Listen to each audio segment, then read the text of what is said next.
Ele pega o telefone, liga para o telefone do ministro da Justiça e fala: tem um delegado da Polícia Federal aqui dizendo que vai me ouvir. Ele tem 2 horas para deixar os limites da Bahia ou a minha PM vai prender ele e andar com ele algemado do Pelourinho. Olha como é que era o Brasil há muito pouco tempo atrás. O Cacau, deixa eu te fazer uma pergunta para o advogado Cacau. Cacai. Cacau, meu Deus. Tá teu amigo Cacau, que eu falei a manhã inteira. Você sabe que aqui em casa, Renato, o meu filho, o Érico, tem um cachorrinho que chama Cacau. Pronto. Ele tem tão mais prestígio do que eu aqui em casa que se ele estivesse aqui do lado, ele teria levantado correndo e pulado no meu colo. Aqui já.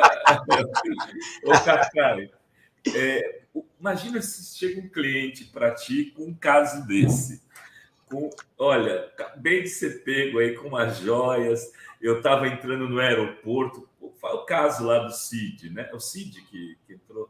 Não, é o assessor do ex-ministro de Minas e Energia, né? Que estava com as joias. Eu estava passando e tal. Aí eu falei que as joias não eram minhas, que as joias eram do presidente, mas eu não sabia que estava carregando joias. Quer dizer, é possível defender? Você ia falar o quê para o cara? Você ia dizer: olha, meu irmão, você está enrolado, eu vou tentar te defender, mas você vai ser condenado? Porque assim... A defesa técnica, eu acompanhei o caso pela imprensa, a defesa técnica, ela sempre... Veja bem, cada advogado tem um critério. Eu só pego casos que eu entendo que tem a defesa técnica, eu possa realmente ter não só chance de ganhar, mas mesmo que a pessoa tenha cometido um ilícito, se ela tem uma defesa técnica, eu posso pegar. Por exemplo, no caso específico, depois que o Brasil está enfrentando o fascismo, eu perdi dezenas de clientes. Quando foi feita aquela busca e apreensão com 8 grandes empresários, eu fui procurado por 4. Não critico absolutamente os advogados que aceitaram, felizes dele. Mas eu não quis pegar, porque eu estava ali vendo que era uma tentativa de insurreição mesmo, de tentativa de quebra de institucionalidade e tal. Agora, com essas 1000 prisões, vários empresários que são donos de frota de caminhão e tal, também mandaram me procurar. Eu disse: olha, não quero advogar. São critérios que cada um tem com seu escritório. Eu não estou criticando quem pega, não. Todo mundo tem que ter direito à defesa. Agora, em casos em que há uma visibilidade muito grande, é muito difícil, às vezes, você conseguir uma defesa técnica, porque aí não é nem um caso dele ter sido mal orientado. Foi um caso, as pessoas esquecem que hoje tudo está sendo gravado, né? Então, você chega numa Receita sendo mula de um presidente da República. Eu tenho a impressão, Renato, que, por exemplo, outro dia me questionaram, assim, até familiares e amigos e tal, a gente estava vendo na televisão e passou aquele lance do cara que pegou um jatinho da FAB e foi até Guarulhos, é algo inacreditável, para tentar dar a carteirada final, porque já era 28 de dezembro.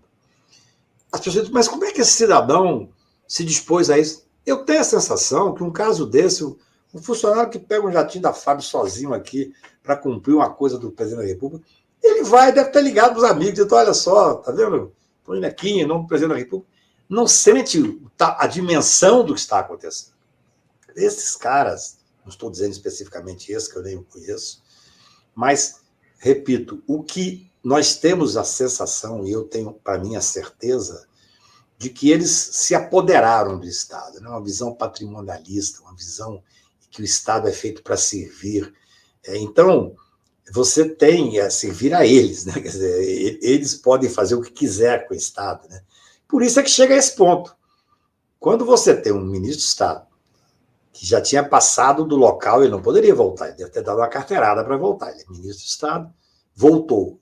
E encontrou funcionários com toda a dignidade, né? Então, é um caso muito interessante. Tem a questão criminal, tem a questão do patrimonialismo, tem a questão do apoderamento do Estado por parte desse grupo que não tinha nenhuma noção do que era o Brasil. Porque a gente tem debatido isso, eu já vim aqui em outros lugares, escrevo sobre isso. Eles destruíram as estruturas brasileiras na saúde, na educação. Eu tenho conversado com alguns amigos que chegam em Brasília agora para ocuparem cargos, ou de ministros, ou de diretoria nos órgãos mais diferentes. É uma tristeza, Adri. O Brasil está desmilinguindo. Você, veja bem, as pessoas se esquecem que hoje é dia 10 de março. Nós não temos ainda 3, nós temos 2 meses e meio de governo. 2 meses e meio de governo, o governo já passou por uma tentativa de golpe de Estado, por uma tentativa de destruição da credibilidade do atual governo através da questão dos juros e tal. Passou por uma grande pressão, porque o Lula teve que fazer eu acho assim que um amplíssimo acordo para poder governar. Isso é uma coisa que choca até, né? De repente você vê algumas pessoas com cargos do governo de ministro com atitudes absolutamente bolsonaristas. Foi isso para poder, eu diria, acomodar. Eu até disse, eu tenho amigos que tinham expectativa de ser ministros no início do governo e que acabou não conseguindo ser, porque, embora trabalhassem e merecessem, houve uma composição muito forte. Eu disse a eles, olha, a experiência de Brasília indica isso. Daqui a 6 meses esse governo vai mudar. Quase mudou essa semana, agora começou a mudar. Acho muito cedo. Porque assim que o Lula pegar mais musculatura, o Lula falou uma coisa para mim aqui em casa, depois que se elegeu, pouco antes de tomar posse, falou, olha, eu só me candidatei porque eu seria o único para derrotar o fascismo. E é verdade. Agora, você não derrota o fascismo e depois você coloca um governo completamente democrático, com uma visão social mais de esquerda. Então, não. Você pega as coisas principais, está lá o ministro Wellington numa pasta importantésima, certamente fará um trabalho incrível, o ministro Flávio Dino tomando conta dessa questão delicadíssima da segurança, com muito conhecimento técnico, com muita coragem. Então, assim, eu acho que é importante a gente dar crédito agora de que vai ser difícil, mas levantar algumas questões. A questão do patrimonialismo, do apoderamento do Estado, tem que ser, no meu ponto de vista, a base desse caso do descaminho. O descaminho é grave, a disfarçatez é grave, eu acho que eles serão punidos, porque esse processo está maduro. Eu tenho a impressão assim, se o Ministério Público quiser fazer uma denúncia em pouquíssimo tempo, claro, vai ter que fazer perícia, para não ter erro de deixar, porque nós, advogados, vivemos dos erros do Ministério Público, essa é a verdade também. As defesas, Renato, já que você começou a perguntar isso, ela nem sempre ela é assim, maniqueísta, sim e não, inocente e culpado. A ampla defesa prevista na Constituição de 88 permite que nós, advogados, e é obrigação nossa, usemos, isso é muito criticado muitas vezes pela esquerda, eu não tenho problema de ser criticado, mas usemos todos os argumentos para fazer a defesa. Se eu descubro uma falha processual, se eu descubro que há um erro porque não se comprovou exatamente através de perícia aquilo que teria que ser periciado, cai o processo. Então, mas eu acho que é uma oportunidade que nós estamos tendo de não só fazer um processo grave, que eu acho que será feito, fazer a investigação da corrupção, se é que existiu alguma coisa ligada à refinaria. Eu não sabia da história do Ciro, vou até atrás dessa fala dele. Mas uma coisa é certa, ainda que com imunidade, repito, que tem o governo estrangeiro, tem muita gente que estava acompanhando essa história. Tem um dos pacotes, eu vi pela imprensa, ficou 1 ano. Imagina o que é isso. 1 ano. E por que eles estavam tão preocupados no dia 29 de dezembro com isso? Claro, para não deixar lá. E assim, eu tenho a impressão que no próprio ministério onde esse pacote estava, deve ter 90% dos funcionários públicos são corretos, são honestos. Devia ter um disse-me-disse, mas que pacote é esse que está aí, que chegou e que está causando tanta... Entendeu? Então, assim, é hora desse povo falar. Até em homenagem ao funcionário da Receita, que fez uma belíssima resistência. E tem aqui uma notícia que o Guilherme Amado, do Metrópolis, trouxe ontem, que o Bolsonaro trouxe também um avião da FAB, um fuzil e uma pistola que ganhou do príncipe árabe. Não foram só joias. Em outubro de 2019, que foi quando ele voltou dessa viagem, que é a data que teria sido recebida, trazida essas joias, né? Trazidas essas joias, ele voltou ao Brasil com uma pistola e um fuzil, sendo que o fuzil foi customizado com o seu nome. Isso é gravíssimo. Porque, na verdade, Imagina. Nesse caso, Dri, no caso das joias, ali você fez um descaminho que ele queria, na verdade, não pagar os impostos, né? No caso desse fuzil, esse fuzil provavelmente, pelo que eu vi, eu também li essa matéria, ele não poderia sequer entrar no país. Então é um outro tipo de crime, né? Quer dizer, as coisas... Por isso é que eu digo, quando você puxa uma pena dessa, sai a galinha inteira, entendeu? Que agora as pessoas... Eu imagino que todos nós que temos uma formação correta, que somos humanistas e que vivemos numa sociedade que nós pretendemos uma sociedade justa e solidária, todos nós estamos, é uma palavra infantil, assim, estamos encantados com a postura desse funcionário público. Porque, assim, por isso é que tem que discutir a estabilidade, agora tem que entender por que o Guedes queria acabar com a estabilidade ele e Bolsonaro.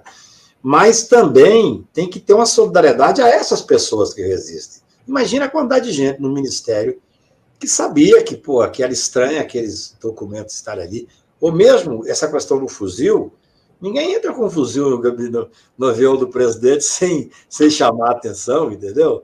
Até porque esse povo, desculpa falar isso, mas esse povo é porco. Eles se jactam de ser ignorantes, eles se jactam de ser violentos. Quer dizer, se você recebe um fuzil desse e tem a dimensão que está cometendo um crime, provavelmente você faz tudo escondido. Nesse povo, não. Eles sempre se jactaram de serem convulsão, de serem violentos, de serem agressivos, de serem ignorantes. Quer dizer, eu acho que muita coisa vai surgir ainda, espero que surja. Eu até me esqueci o nome do funcionário agora da Receita, que eu queria até, acho que é Marco, eu queria falar até o nome dele em homenagem a ele, mas eu acho que muita coisa vai surgir. E a Polícia Federal brasileira é extremamente competente. Parte dela sofreu muito durante esse governo Bolsonaro, que tinha intervenção, que retirava gente dos cargos e tal, mas o momento é outro e acho sinceramente que nós vamos chegar a uma investigação interessante. Eu vou dizer uma coisa aqui, vou te contar um episódio interessante, Renata. Você vê como o Brasil mudou para melhor, depois do governo Lula, especialmente, e como a Polícia Federal mudou muito para melhor, e eu acho que agora vai fazer um trabalho excepcional. Eu advoguei num famoso caso, à época, muitos anos atrás, a Adri não era nem nascida ainda, eu advoguei num caso do Pasta Rosa, que era um caso rumoroso e tal. E eu levei o Emílio Odebrecht para depor. E achei que era o último ato, o Emílio era o grande empresário e tal. E perguntei para o delegado assim, na Bahia, em Salvador, o senhor vai relatar? Ele disse, não, eu vou ouvir o governador e depois eu vou relatar. Eu saí de lá e liguei para o Márcio Tomás Bastos, falei, Márcio, o delegado disse que vai ouvir o ACM era o governador, o Márcio era advogado do ACM. Aí o Márcio liga para o ACM e fala, olha, o delegado disse que vai te ouvir. Ele pega o telefone, liga para o ministro da Justiça e fala, tem um delegado da Polícia Federal aqui dizendo que vai me ouvir. Ele tem 2 horas para deixar os limites da Bahia ou a minha PM vai prender ele e andar com ele algemado no Pelourinho. Olha como é que era o Brasil há muito pouco tempo atrás. Pois é. Aí soube que o ACM não foi ouvido. No outro dia eu fui à Polícia Federal só de charme para falar com o delegado. E fiz que não sabia. Falei, e aí, como é que foi a oitiva do governador? Ele disse, você não sabe. Eu fui escolhido adido militar na Argentina. Estou indo hoje, não vou nem terminar o inquérito. Era assim que funcionava muitas coisas. Hoje não. Hoje você tem uma polícia republicana. A Polícia Federal investe em qualidade técnica. Então, eu acho que a Polícia Federal vai fazer um belíssimo trabalho nesse episódio.